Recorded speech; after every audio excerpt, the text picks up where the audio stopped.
Fala galera, tudo bem? Aqui quem está falando é o JP, eu sou o Developer Advocate na IBM Brasil e hoje eu vou estar iniciando uma série de vídeos aqui no canal onde a minha intenção é mostrar como que eu integro, como que eu conecto e eu integro as ferramentas disponíveis na IBM Cloud, focando principalmente em Watson. E ao final a gente vai ter uma aplicação bem legal e a gente vai poder brincar com os serviços do Watson de forma bem intuitiva.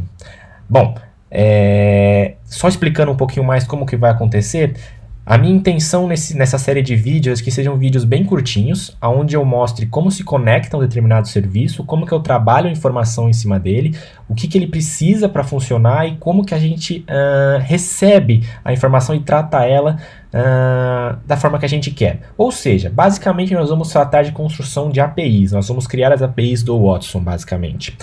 E ao final nós vamos integrar ela numa aplicação bonitinha que consome todas essas APIs, tá?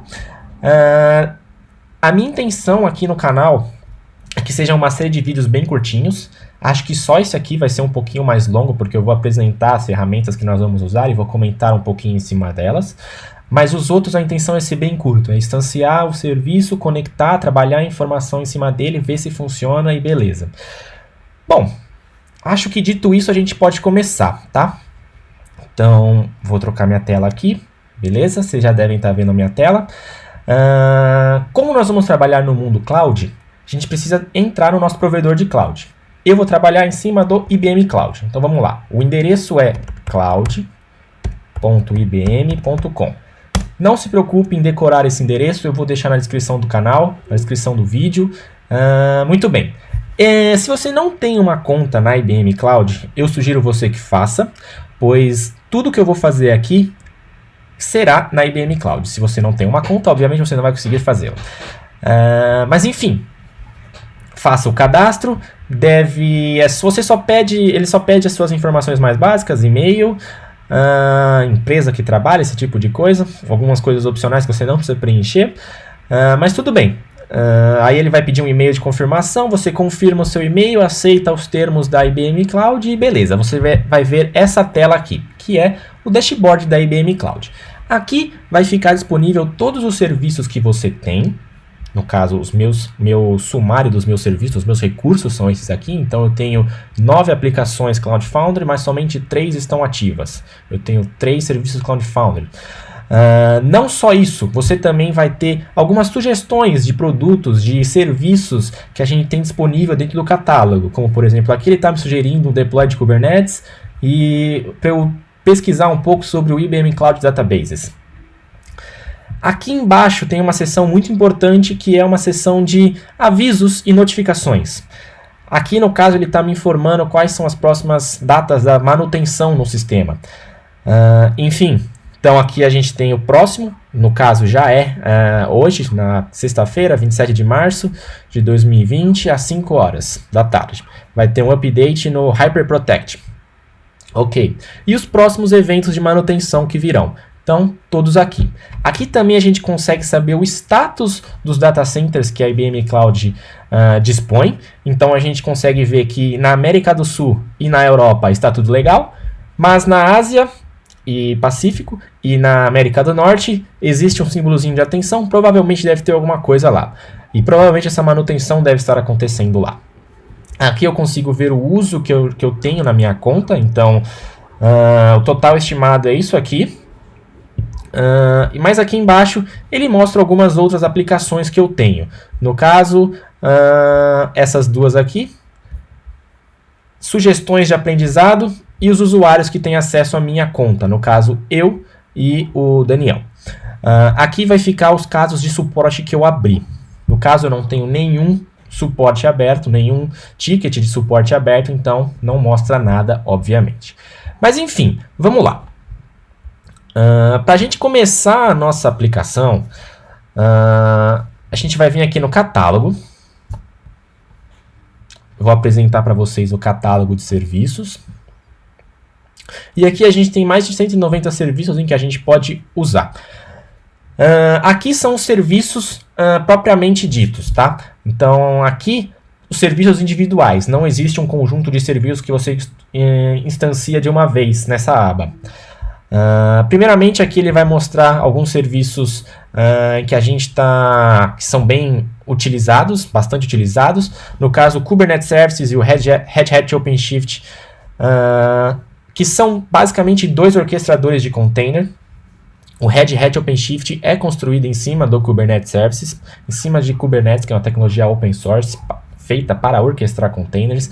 A diferença entre os dois é que, na minha opinião, o Red Hat OpenShift ele é muito melhor na user experience. Ele facilita muita coisa, em que o Kubernetes é um pouquinho mais chato, em que a gente precisa pesquisar um pouquinho mais e ir em fóruns de comunidade, e o Red Hat OpenShift melhora bastante a nossa experiência.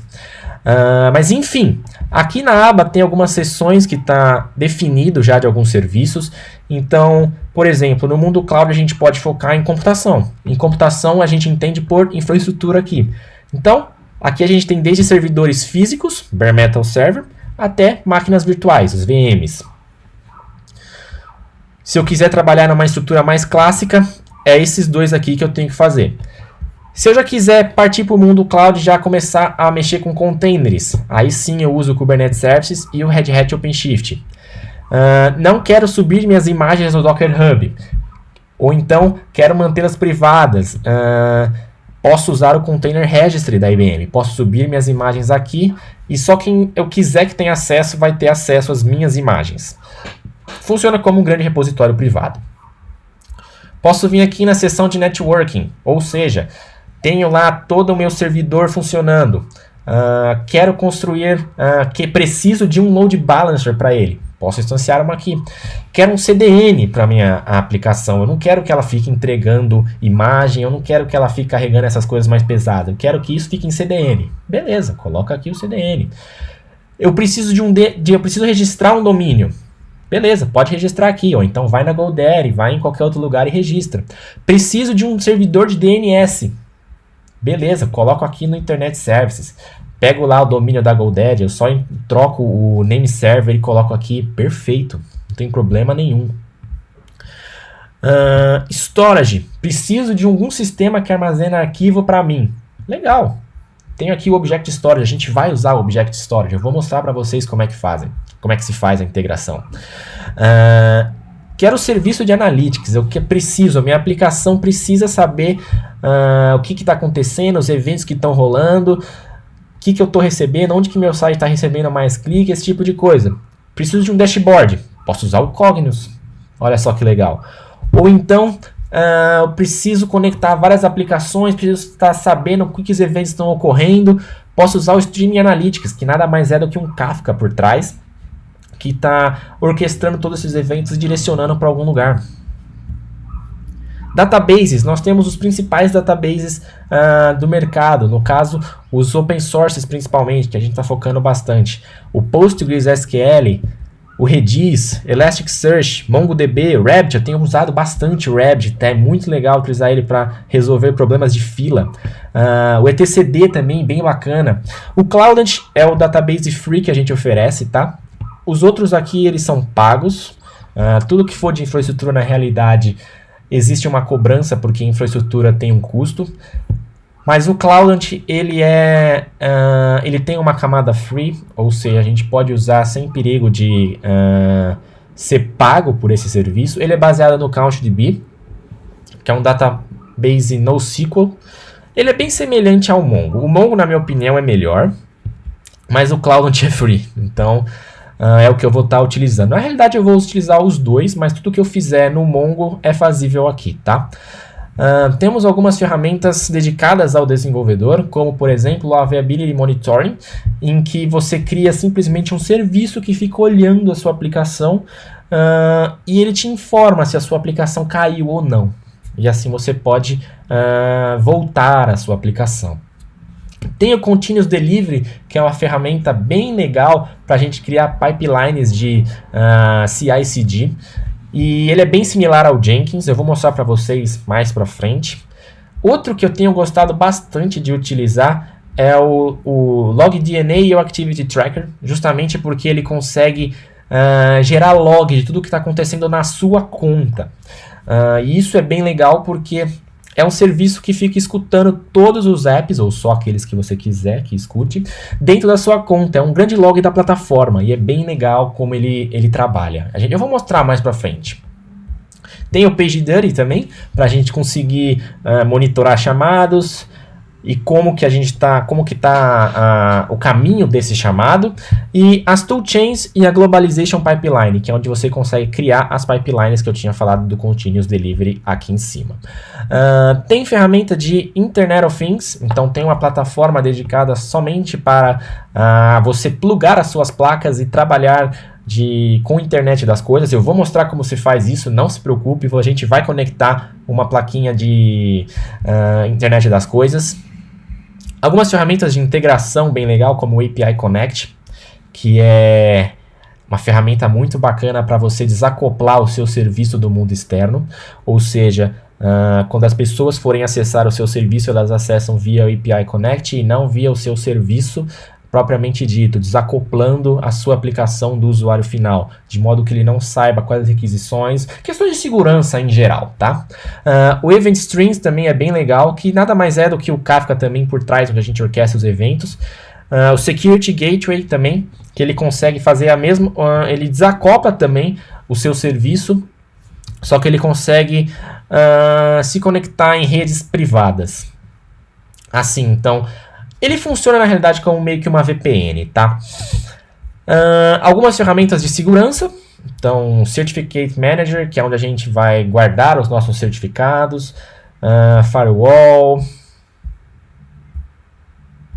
compra de certificados SSL, assinados no caso, né? Dentro da seção de Web e Mobile a gente consegue ver algumas coisas dedicadas a essa seção, como e-mail delivery, no caso feito pelo SendGrid. A gente vai fazer isso daqui, pode ficar tranquilo.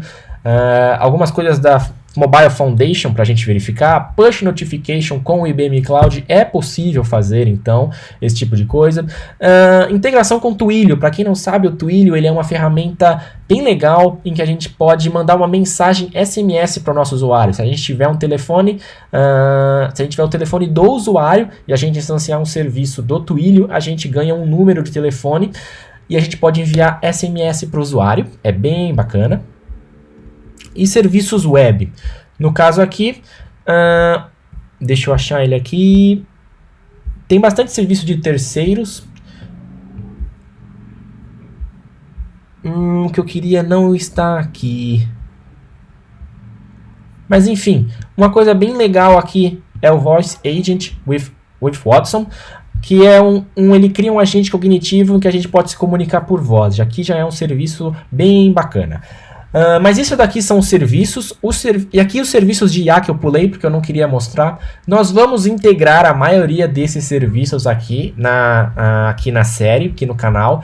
Nós vamos utilizar a grande maioria deles, podem ficar tranquilos. E basicamente os serviços de sessão do IBM Cloud, do Watson, eles se dividem basicamente em 3. 2,5 para ser um pouco mais preciso, mas em 3, vamos dizer assim. Nós temos os serviços que focam em criação de modelos customizados, e customizados entenda que é o que você pode fazer qualquer coisa, que é a utilização do Watson Studio com o Machine Learning. Aqui você ganha um ambiente de estudo, um ambiente de criação de modelos, pode ser modelo de reconhecimento de imagem, pode ser modelo de NLP, pode ser modelo de classificação, clusterização, regressão, e o que você cria aqui, você faz o deploy aqui no Machine Learning. Esses dois basicamente constituem a camada de modelos customizados dentro do IBM Cloud. O outro são modelos de reconhecimento visual, focado exclusivamente em reconhecimento visual, que é o Visual Recognition. Porém, aqui você não tem, você não sabe qual é o modelo que está acontecendo, que está rodando por trás do serviço. Você não tem esse nível de controle, esse nível de customização na realidade. Você apenas indica para ele o que é a imagem que você quer classificar, qual classe ela pertence. Por isso, eu falo 2,5. Dividido em 2,5, porque esse serviço, na realidade, ele fica dentro do Watson Studio. Então, 2,5 porque ele fica dentro desse cara, mas esse cara o Watson Studio ele te permite criar modelos customizados de qualquer coisa. E o terceiro grupo, que são um grupo de serviços dedicado à inteligência artificial de linguagem natural, que é o Watson Assistant, o Discovery, o Natural Language Classifier, o Natural Language Understanding, o Knowledge Studio, o Knowledge Catalog, Compare and Comply. Tudo isso aqui é focado em entender linguagem natural. Bom, isso aqui eram os serviços de Watson dentro da aba de serviços, né? Dentro da aba de softwares, a gente já tem alguns serviços integrados. Então, preciso rodar um Apache. Para eu rodar um Apache, um servidor Apache, o que eu preciso? Eu preciso de uma instância de Kubernetes e eu preciso de uma instância do software Apache. Ele já instala para mim o Apache.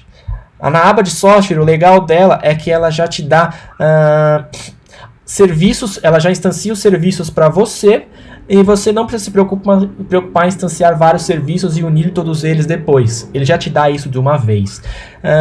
Quero fazer um blog, por exemplo. Quero fazer um blog e quero gerenciar o conteúdo com o Drupal. Eu só preciso vir aqui e fazer. Quero criar um blog com o Ghost. Beleza, é só vir aqui e fazer. Quero criar um blog... Aliás, quero criar uma aplicação em Java usando Liberty. Ou quero criar uma aplicação em Java do tipo Spring App. É só vir aqui e fazer. Quero criar um Jenkins. Olha só que legal. Venho aqui, clico e instalo o Jenkins. E crio a pipeline que eu quiser para fazer o deploy dos serviços. Quero fazer um blog com Joomla. Legal, é só vir aqui e fazer. Não quero usar o Event Streams da IBM. Quero usar o Kafka. Beleza, não tem problema nenhum. Só vim aqui instanciar o Kafka.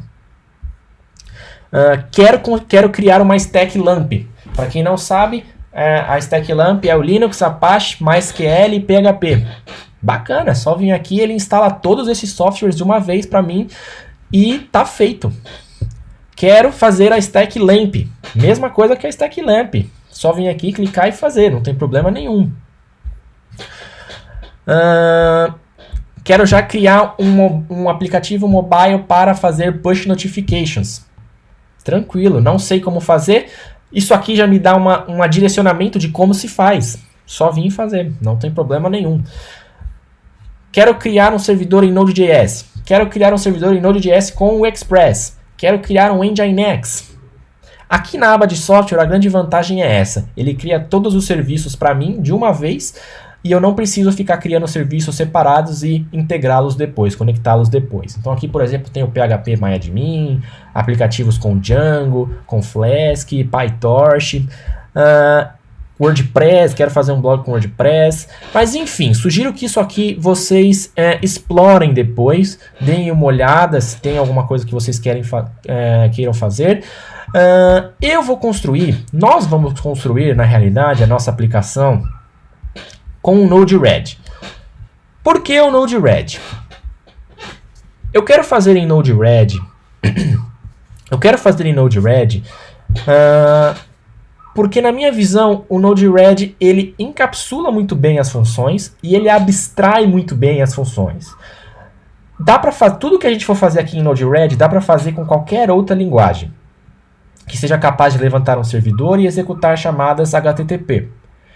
A vantagem do Node-RED aqui é que eu não vou direcionar a uma linguagem específica. E você que está acompanhando o vídeo e quer fazer em outra linguagem, é simplesmente pegar o bloquinho da função do Node-RED que eu vou montar e implementar uma função para ele. Apenas isso.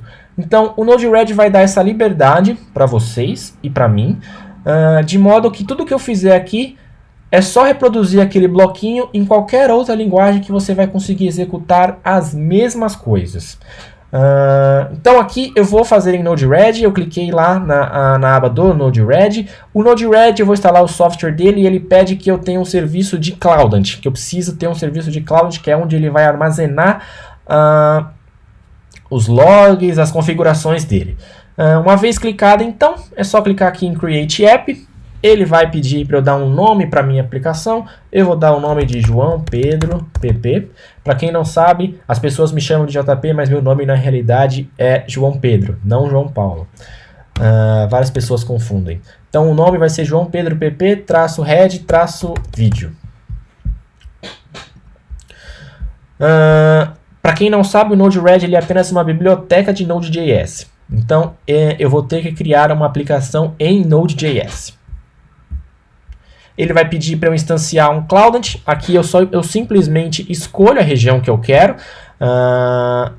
Então eu posso escolher qualquer uma dessas regiões. Eu aconselho sempre a fazer o deploy do banco do Cloudant e do Node.js na mesma região que a gente estiver trabalhando por questões de latência.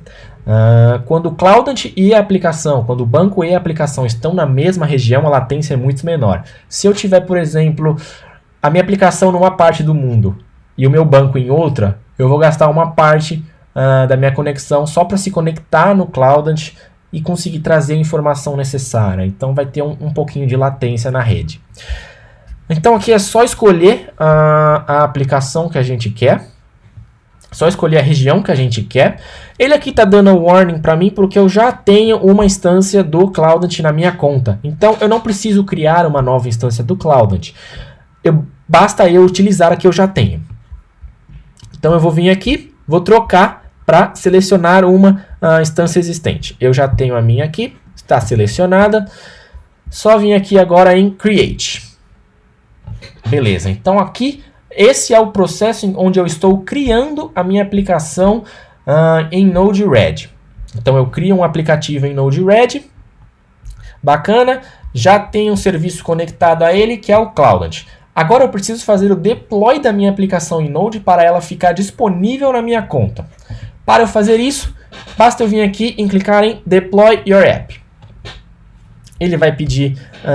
aqui na realidade o que ele faz é criar uma aplicação Cloud Foundry. Uma aplicação Cloud Foundry, para quem não sabe, é um projeto mantido pela Fundação Linux.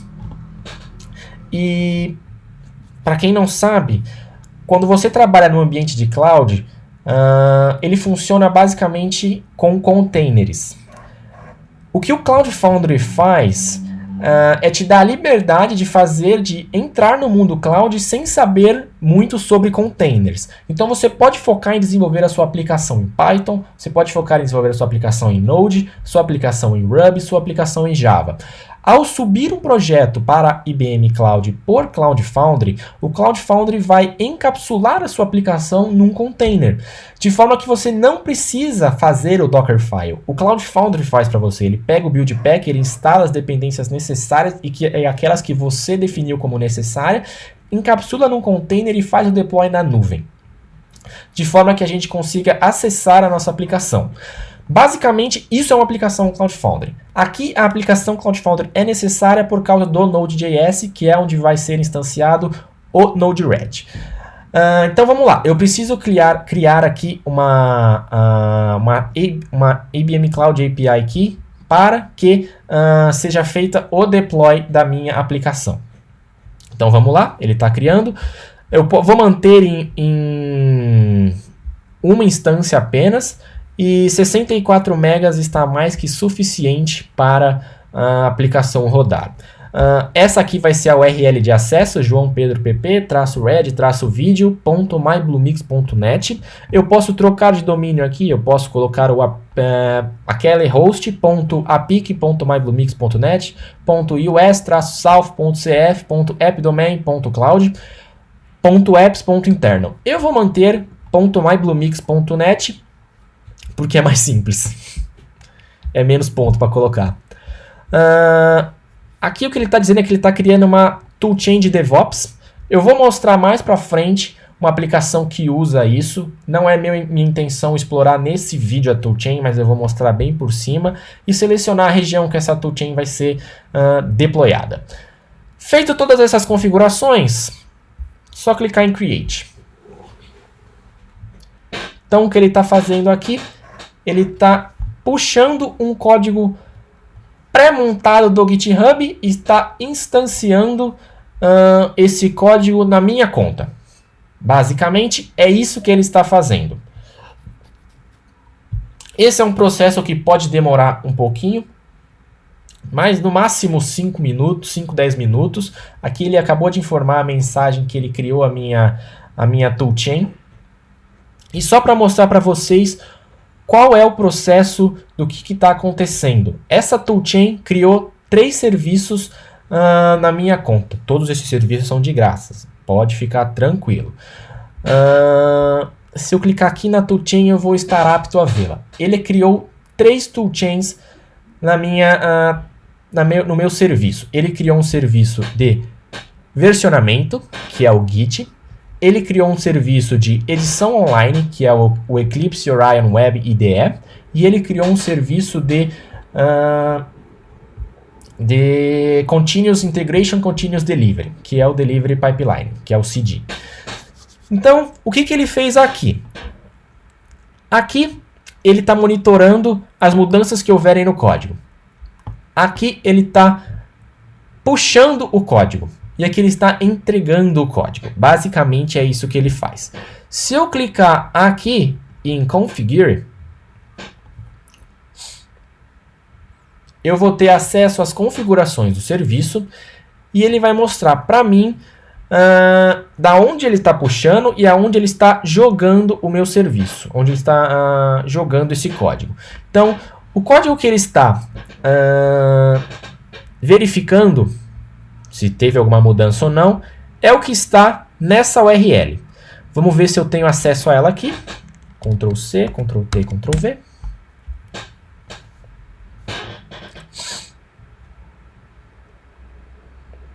Esse versionamento ele nada mais é do que um Git interno da IBM Cloud, em que todos vocês vão ter acesso. Aonde a gente pode versionar as nossas aplicações. Ele é necessário para o GitHub, ele é necessário para o Node-RED, mas para as aplicações futuras que nós vamos construir aqui no canal, ele não é necessário. A gente pode fazer isso direto no GitHub, tá? Então, esse daqui é a aplicação que ele utiliza como base, que é uma aplicação que está disponível no GitHub da IBM, inclusive, que é o Node-RED. Ele simplesmente faz um fork de lá e joga internamente para que seja possível, para que você tenha controle sobre isso, que seja algo interno, que não seja público, tá? Simplesmente isso. Uma vez que ele faz tudo isso, vamos voltar aqui para a toolchain, só para mostrar. Se clicar aqui na Delivery Pipeline, vai mostrar o que ele está fazendo para fazer o deploy do nosso código em Node-RED. Então aqui ele puxou daquele repositório Git que eu acabei de mostrar dentro da IBM Cloud, puxou o repositório Git, uma vez que ele completou o download, ele joga para o próximo cartão, que é o de deploy, em que ele está fazendo o deploy na minha conta daquela aplicação Node.js. Basicamente o que ele faz é isso. Esse processo de deploy leva em torno de 5 a 10 minutos, mais ou menos, não é algo muito longo, muito demorado. Daqui a pouco já vai estar pronto. E a gente vai poder usar a nossa aplicação. Quando isso daqui ficar verdinho, ela já vai estar apta para utilizarmos.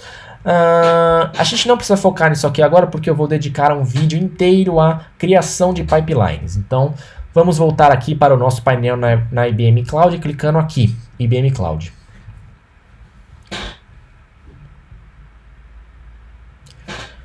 Beleza? Então aqui no meu painel, no meu dashboard, ele já está mostrando a aplicação que nós criamos, João Pedro PP, -red,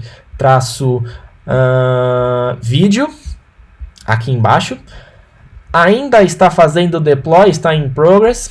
Quando tiver pronta, vai ficar com esse símbolo verdinho.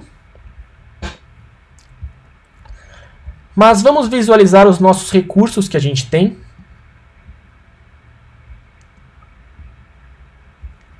Vamos clicar ali. E agora aqui é os serviços que eu tenho instanciados. Se eu clicar aqui em Cloud Foundry Apps, deve aparecer dentro de instantes, aqui ó, no João Pedro PP, -red, vídeo, a aplicação. Então ela já está pronta para uso. Vamos clicar sobre ela. Esse aqui é o painel da aplicação. Então aqui ele reúne as principais configurações da aplicação e te joga de uma vez. E tanto é que está na aba de Overview. Então ele mostra para mim que em questões de runtime, se trata de uma runtime construída com o build pack de JavaScript, de Node.js. Eu estou rodando com uma instância, se eu quiser eu simplesmente clico aqui para aumentar, e se eu quiser matar ela eu diminuo as instâncias. Ela tem 128 MB de memória por instância. Se eu precisar aumentar essa alocação, basta eu clicar em mais. Se eu quiser diminuir, basta eu clicar aqui.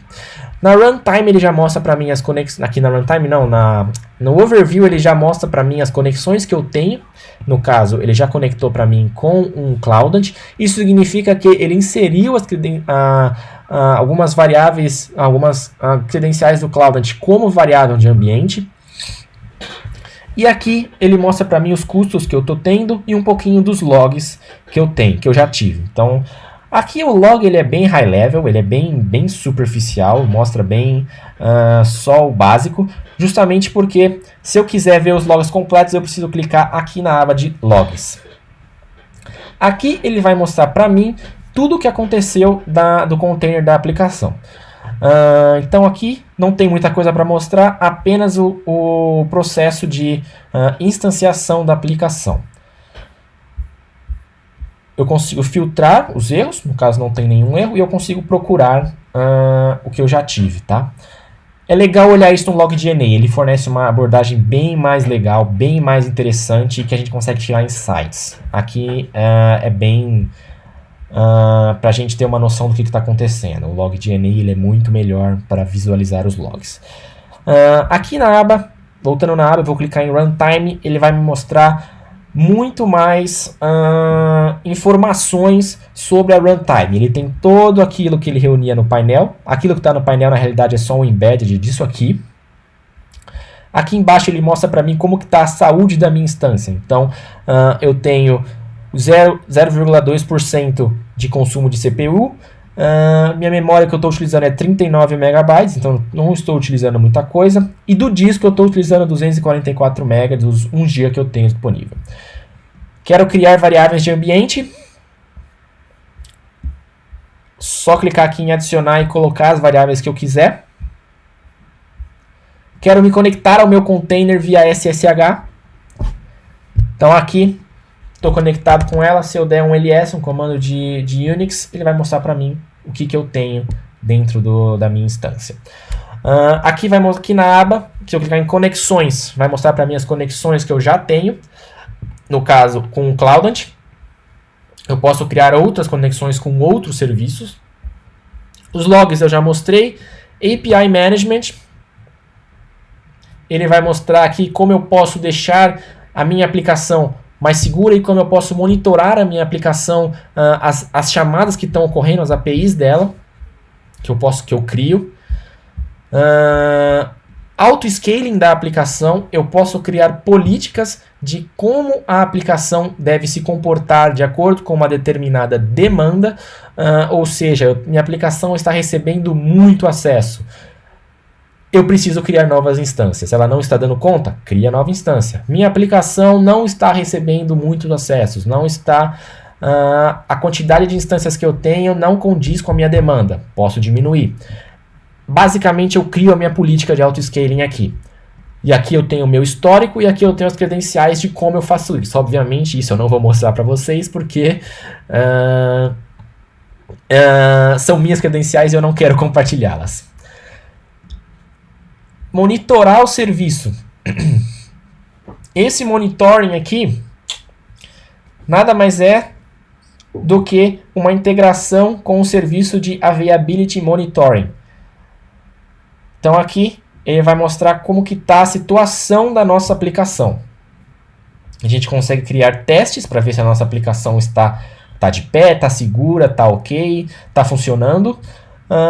Enfim, é um serviço legal onde a gente pode tirar alguns insights. Vamos voltar aqui no Overview. Só mostrar para vocês mais uma coisa. Que aqui as rotas da minha aplicação, eu consigo adicionar novas rotas, além dessa, que era a que eu criei, e eu consigo adicionar domínios. Então eu não quero adicionar a minha aplicação por esse domínio feio aqui. Eu posso comprar um domínio, tanto dentro da IBM, posso comprar um domínio na GoDaddy, posso comprar um domínio na Registro BR, posso comprar um domínio na Amazon. É só ter o domínio e colocar aqui e a nossa aplicação vai estar funcionando normalmente. Bom, vamos começar então a brincar com o nosso senha definida. Aqui existem algumas coisas que eu posso... vou clicar aqui em Visit App URL. Toda vez que eu iniciar, for a primeira vez que eu estiver mexendo no meu Node-RED, ele vai pedir para a gente configurar algumas coisas. Configurar principalmente o acesso. Quem que pode acessar o Node-RED? Vamos clicar aqui em Next. E a segurança do Node-RED, ela é bem básica. Ela funciona num esquema de autenticação de usuário e senha. Vou definir um usuário para mim, João Pedro PP, e vou definir uma senha para mim, para utilizar. Beleza. Então aqui existem algumas coisas que eu posso selecionar. Como aqui, se eu selecionar isso daqui, ele vai permitir que as pessoas vejam o meu fluxo de nós dentro do Node-RED, tudo que eu fiz dentro do Node-RED. Vão permitir apenas que vejam, que não alterem nada. E eu não quero que isso ocorra, então vou deixar desmarcado. Essa outra recomendação aqui, essa outra checkbox, que é aquele não recomenda, que deixa o Node-RED aberto para qualquer um entrar e utilizar a sua instância a programar o que quiser. Não é legal deixar isso daqui checado. Então, deixem aqui na opção segura, coloquem um usuário e uma senha. Vamos clicar em Next. Aqui ele vai dar um overview bem básico de como que se instala a dependência do Node-RED, para que serve, como que funciona, enfim. Aquele papo todo. Aqui ele diz como que ele finaliza a instalação e onde que ele salva esse usuário e senha. O que ele está fazendo, no final, é salvar o usuário e senha que eu coloquei nas abas anteriores em duas variáveis de ambiente, Node-RED Username e Node-RED Password. E aquele checkbox de permitir acesso para visualizar o painel de edição. Também aqui, Node-RED Guest Access. Portanto, se você esqueceu a senha, se você esqueceu o seu usuário, se você esqueceu os dois, se você tiver que rebootar a senha, o que você tem que fazer basicamente é vir aqui em Runtime, Environment Variables e trocar as variáveis de ambiente. Apenas isso. Eu lembro da minha senha ainda. Vamos dar o Finish. Ele vai configurar o usuário e senha, colocar essas credenciais como variável de ambiente e está preparando o ambiente de execução do nosso código. Esse processo pode levar um pouquinho de tempo, no máximo uns 10 minutos, sendo bem conservador aqui no tempo. Ó, eita, tomei um 503. Vamos tentar acessar. Fecha aqui a aba, Runtime, Overview na realidade, Visit App URL. Isso é porque toda vez que eu mudo uma variável de ambiente, ele faz um redeploy. Vou restartar a aplicação. Beleza. Vamos clicar aqui em Visit App URL. Beleza, funcionou. Então, esse aqui é a tela inicial do Node-RED para quem não está com o usuário autenticado ainda. Para acessar, então, o nosso painel de edição, basta eu clicar aqui em Go to your Node-RED Flow Editor. Ou eu posso vir aqui em cima e clicar no /red. Esse endereço é o mesmo em que esse botão lança. Então, vou clicar no botão porque é mais cômodo. Aí ele vai pedir para eu fazer a minha autenticação. João Pedro PP. E essa daqui é o meu painel de edição do Node-RED. Então aqui do lado esquerdo estão todos os nós que já vem preparado. Nós de funções, nós de network, nós de output, de input, sequência, parsers, storage. E por ser uma versão da IBM, ele já vem com os nós do IBM Watson preparados para utilizarmos. Aqui do lado direito é uma aba de informações sobre os nós. Então, se a gente clicar no nó, a gente vai ver informações sobre eles, como eles funcionam. Então, tem um payload, tem um topic, details, esse tipo de coisa. E se eu clicar aqui no inseto, ele vai mostrar para mim a saída do message.payload. Só para vocês verem, se eu clicar aqui, mostrou como saída Hello World. Isso aconteceu porque esse nó ele é um input, ou seja, toda vez que eu clicar aqui, ele vai disparar o que esse nó tem para fazer, que é disparar uma mensagem chamada Hello World Red. E esse aqui, que é mostrar como output o conteúdo de msg.payload. Não precisamos disso aqui agora. Vou deletar. Simplesmente selecionei e cliquei Delete. O que nós vamos fazer, na realidade, é montar APIs. APIs com os serviços do Watson. Então, o que nós vamos fazer agora é instanciar um serviço do Watson. Vamos aqui, Application Details, vamos em Catálogo. Na seção de AI, vamos aqui em Natural Language Understanding. Vamos instanciar esse serviço aqui. O que o Natural Language Understanding faz? Ele nada mais é do que um serviço onde eu consigo mandar para ele uma determinada frase ou documento e ele aplica o seu processador de linguagem natural de forma a extrair entidades, relações entre essas entidades, conceitos, palavras-chave, menções, o sentimento do documento e a emoção das emoções presentes nessa frase ou nesse documento. Então, aqui é a tela de configuração dele. Reparem que ele tem uma camada free, ou seja, a gente pode usar, que não vai pagar por isso, que nos dá a permissão de acessá-lo 30 mil vezes, 30 mil requisições de API por mês, o que é coisa pra caramba, e um modelo customizado que eu vou mostrar para vocês como se cria e como faz o deploy dele mais pra frente. Mantenham aqui como light. Vamos trocar a região, eu não quero em Londres, eu quero que seja em Washington. Aqui eu posso dar um nome para o meu serviço, escolher qual o grupo de recursos a que ele pertence, e eu posso dar tags para facilitar o controle dos serviços. Eu vou dar a tag de vídeo para eu saber que esse aqui é o do vídeo que eu estou fazendo. Eu acho que eu já tenho um criado em Washington DC. Eu não sei se ele vai permitir que eu crie, mas vamos ver aqui. Deixa eu mostrar para vocês mais uma coisa aqui. Na aba de About, ou Sobre, a gente vai ter acesso aqui, desse lado esquerdo, a documentação do serviço e a documentação da API dele. Então, eu abri aqui para vocês verem. Deixa eu carregar a página, né? Aí eu mostro. Aqui tem mostrando como que funciona a API dele. Então, se você quiser acessar o serviço via curl, beleza. Seleciona aqui via curl, análise de um texto por meio do comando get, análise de um texto por comando post, listar os modelos, deletar o modelo que a gente tem lá. Repare que é um serviço bem simples em que só existem 4 APIs.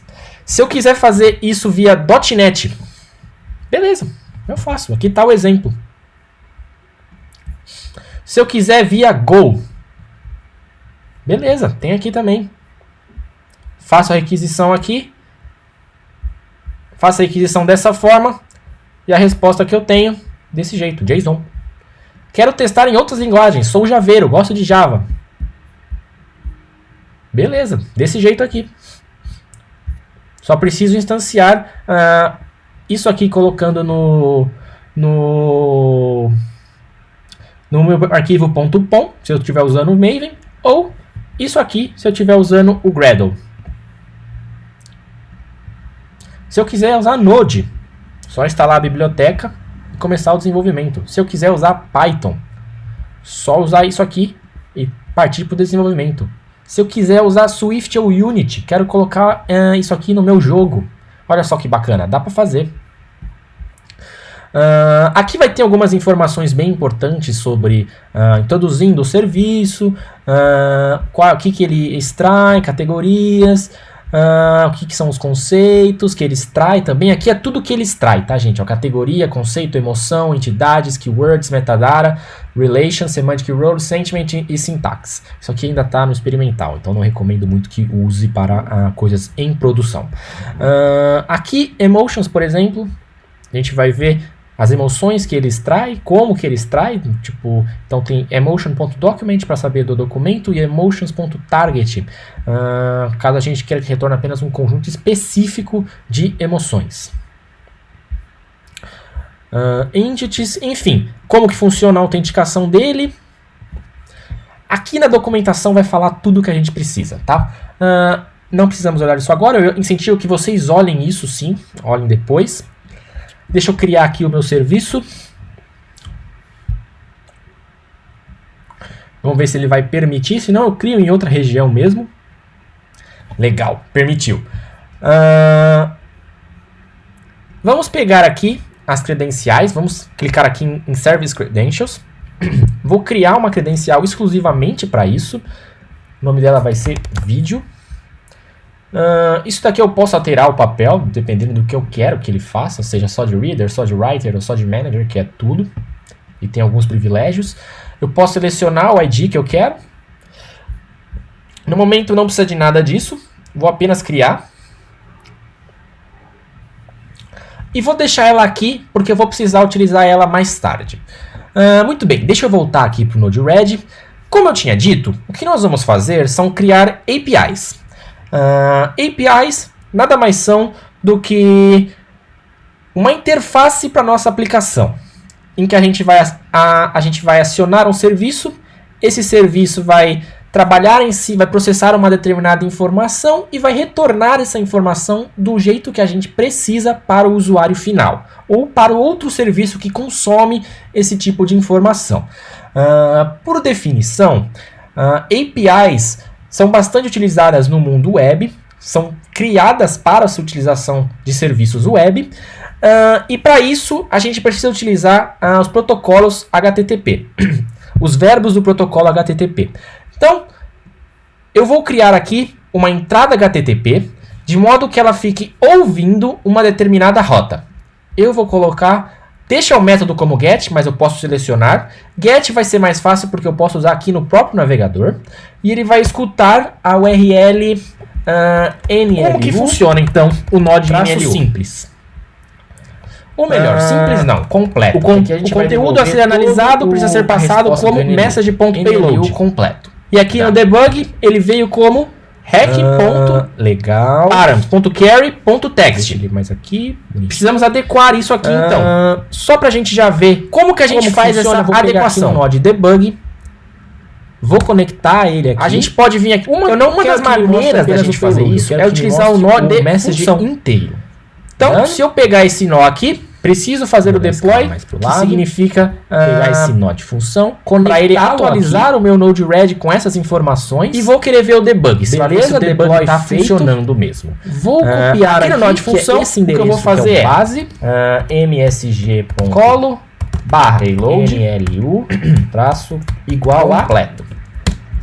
Então aqui ele fez a chamada, esse cara aqui. Eu posso simplesmente copiar o caminho dele, clicando no debug já mostrou para mim copy path. Houve uma requisição. Então aqui está a requisição, toda a stack do HTTP é isso, funcionando, então. URL clico em done, o completo, método get. Deixa eu fechar esse cara aqui, sem parâmetros, sem carry, os nós que estão aqui, deploy, com alguns cookies. Vamos dar o refresh aqui na página para vir uma nova solicitação. Opa, deu um erro aqui. A resposta defined. Não mandei nada. Beleza, precisamos corrigir isso aqui então. E o payload vazio. Deixa eu fechar isso aqui um pouquinho. Essa requisição vai ficar eterna justamente porque ela não tem uma resposta. Eu simplesmente fiz a requisição e não provi ela com uma resposta. Vou mudar um pouquinho aqui a minha requisição. Vou colocar uma interrogação porque eu quero passar parâmetros para ela. Text igual olá, meu nome é João Pedro, vírgula, eu sou developer Advocate na IBM Brasil. E hoje estou aqui mostrando como se constrói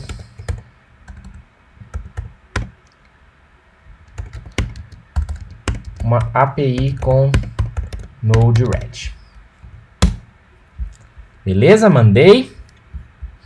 Já chegou aqui. Essa aqui é a mais nova. Vamos na requisição.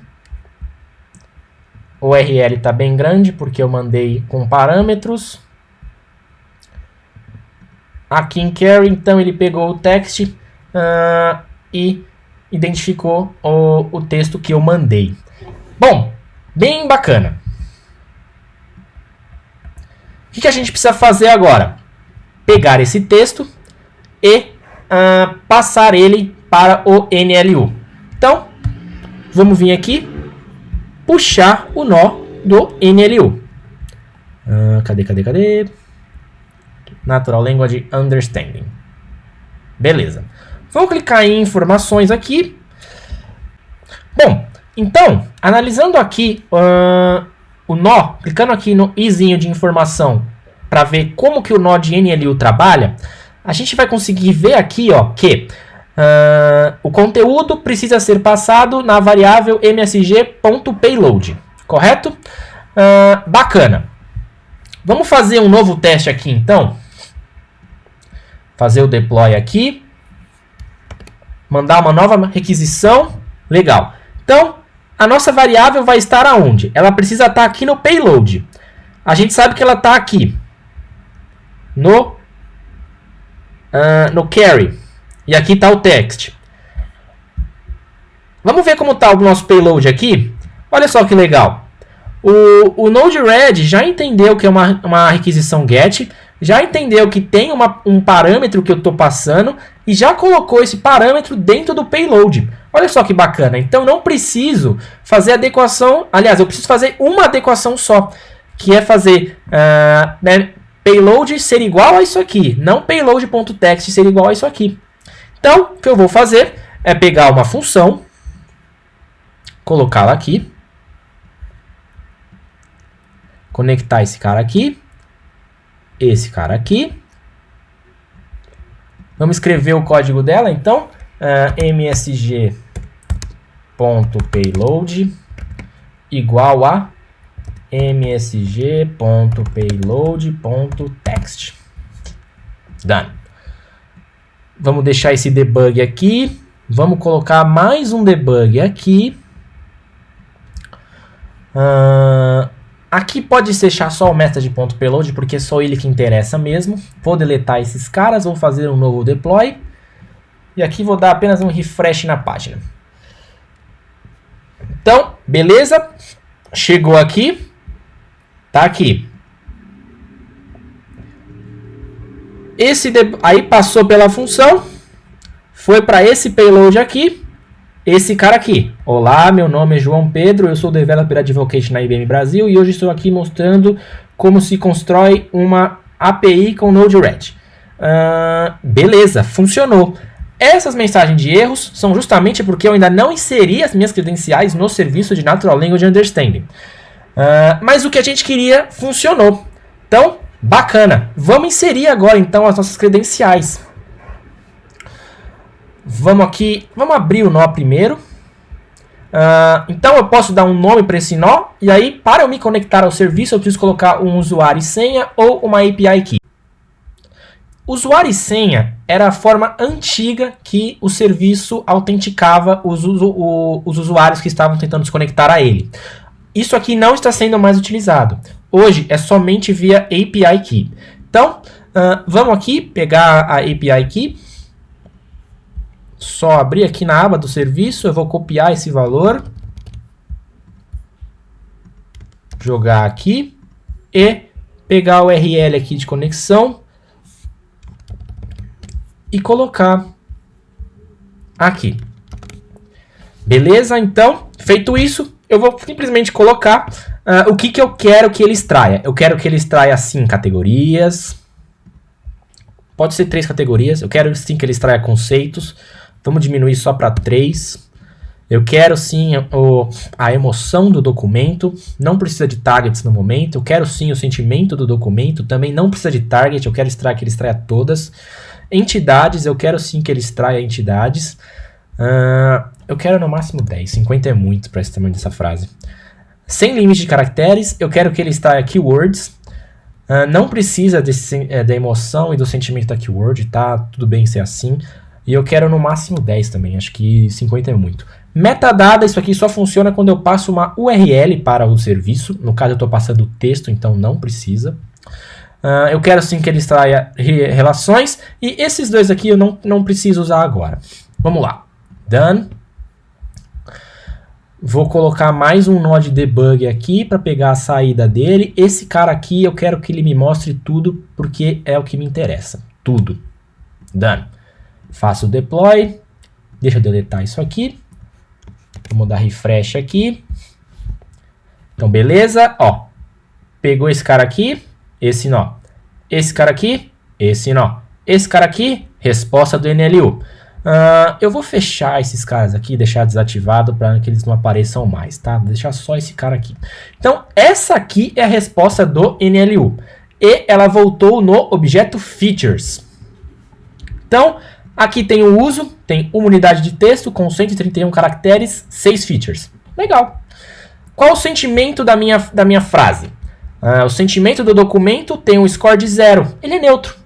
Se eu tivesse feito uma frase um pouco mais feliz, do tipo: oi, eu sou João Pedro, eu estou muito feliz aqui gravando esse vídeo, que bacana, que legal e tal, talvez ele me retornasse um score positivo. E aí o label seria positive. Ou então se eu fizesse uma frase um pouquinho mais brava, do tipo: nossa, que saco, tô aqui gravando o vídeo, tô putaço com isso, não aguento mais. Ia voltar um score negativo com o label negative.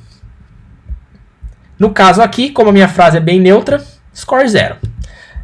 Relações, ele não encontrou nenhuma relação. Então, ele está devolvendo para mim um array com 0 posições. A língua, ele detectou que é português. Excelente. Keywords, ele devolveu para mim um array com 4 objetos. Keywords que ele detectou: João Pedro, ele entende que é uma keyword com uma relevância de 0.86. IBM Brasil, com uma relevância de 64%. Node-RED e API. Bacana. Entidades. Aqui, as entidades que ele extraiu para mim são as que estão no modelo padrão dele.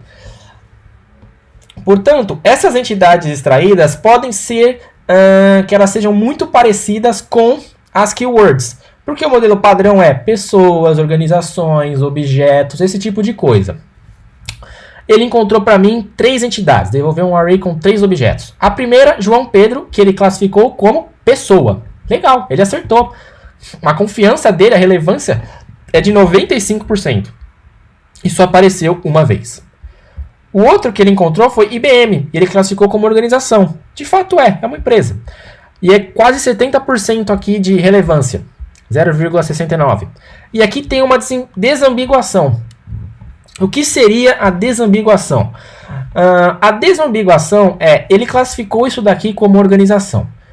Só que ele pode estar se referindo a IBM como outras coisas. Quais outras coisas?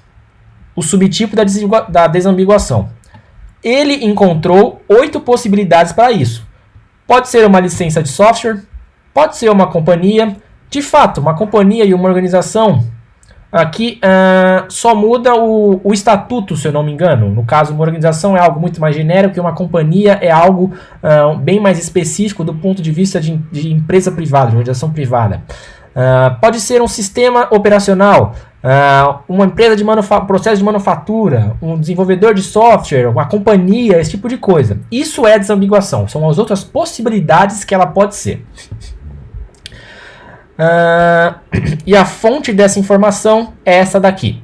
Eu não vou acessar isso daqui agora porque isso aqui vai aparecer nos conceitos também e nas categorias. Então, depois eu mostro o que é isso aqui. E Brasil, ele entendeu que é um país, é uma localização. e tem uma relevância de 21%. Conceitos que ele conseguiu extrair. Um array com um objeto. Quais são os conceitos? IBM. Com uma relevância de 0,89. Aqui, reparem que é o mesmo site. Deixa eu copiar só o valor. Então, se a gente vir aqui e colocar esse endereço, a gente vai ter acesso a um monte de informação que está relacionada ao conceito IBM. International Business Machine é uma empresa dos Estados Unidos, as ações da bolsa, a data de fundação, a sede, um pequeno resumo, esse tipo de coisa, e aí ele extrai os conceitos a partir disso. Ele verificou que aquele conceito pode ser, as palavras de lá podem estar contidas aqui. Beleza, vou fechar esse cara. Categorias que ele encontrou. 3, um array com 3 objetos. Então, ele identificou que a frase que eu postei, ela pode ser categorizada como do ramo de tecnologia e computação e de sistemas operacionais, com uma relevância de 92%. Ele encontrou que eu posso estar falando alguma categoria sobre tecnologia e computação, a mesma da de cima, só que difere aqui no segundo nível, hardware. E o terceiro, tecnologia e computação, dentro do escopo de hardware, falando de computadores e de seus componentes, de chips e microprocessadores. Que coisa, né? E aqui ele me devolveu um warning. Esse warning basicamente é um array em que ele está me informando que emoções não são suportadas para português. Isso aqui é muito legal porque ele podia ter dado simplesmente uma parado de ter funcionado, ele simplesmente não precisava ter executado tudo e ter retornado para mim simplesmente erro. Não retorno emoções em português. Essa informação também está na documentação. Eu não mostrei para vocês justamente para provocar esse erro e mostrar que ele tem um try exception, de forma que eu posso mandar configurar algumas coisas erradas, que ele vai retornar para mim apenas um warning, informando que emoções, aqui no caso, não funciona. Então, eu vou vir aqui. Cadê? Emoções. Document emotion, não funciona. Done. Ok. Perfeito. Então, tá funcionando já aqui o nosso API. A gente só precisa retornar agora a resposta, né? Vamos ver se ela continua funcionando. Beleza, tá aqui. Aqui eu fiz uma função para adequar o payload.txt para apenas payload, certo? Uma outra forma que eu tenho de fazer isso é usar o change. Eu vou conectar aqui. Aqui no change, eu vou setar o message.payload, que é a variável de retorno para... deixa eu ver se eu tenho aqui. msg ponto features, que é o que ele me retorna, certo? Ok. Dito isso, deixa eu jogar aqui para o lado. Vou colocar um debug aqui, só para ver se está funcionando. Deixa eu desligar esse cara. Deploy. Fiz uma nova chamada. Opa, beleza, ele está funcionando. Fez a troca para mim que eu queria. E o payload agora... Ah, não, peraí, não está funcionando não. Ele retornou para mim o mesmo payload que estava antes. Ele não fez a troca. Vamos ver o que está acontecendo.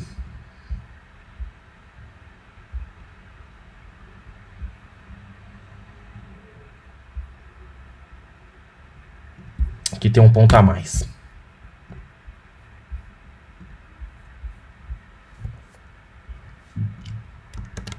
Vamos chamar. Beleza, fez a requisição e fez a troca para mim agora. Reparem que agora o payload ele é o mesmo objeto que estava no features. E só para mostrar para vocês como essa troca é necessária, eu vou responder aqui HTTP response sem passar pelo payload. Vou fazer o deploy. Deixa eu ver se fez. Fez o deploy, beleza. Vou chamar aqui. Fiz o refresh na página. Ele devolveu para mim a mesma frase que eu mandei. Não é isso que eu quero. Quero essa frase que estava no payload. Então, se eu trocar para o payload, deploy.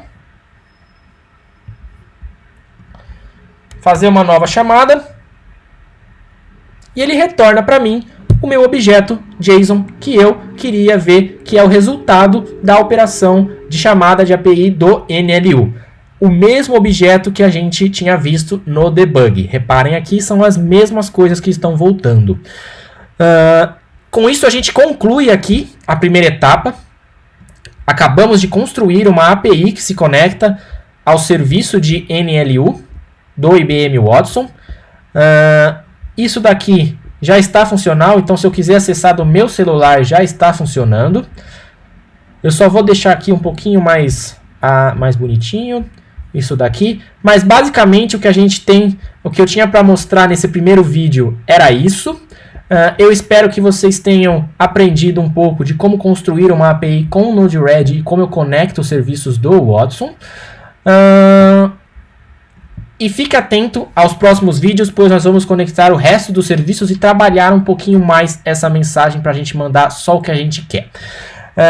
Valeu, pessoal. Muito obrigado pela participação. Eu vou colocar todos os links que eu utilizei aqui na descrição do vídeo.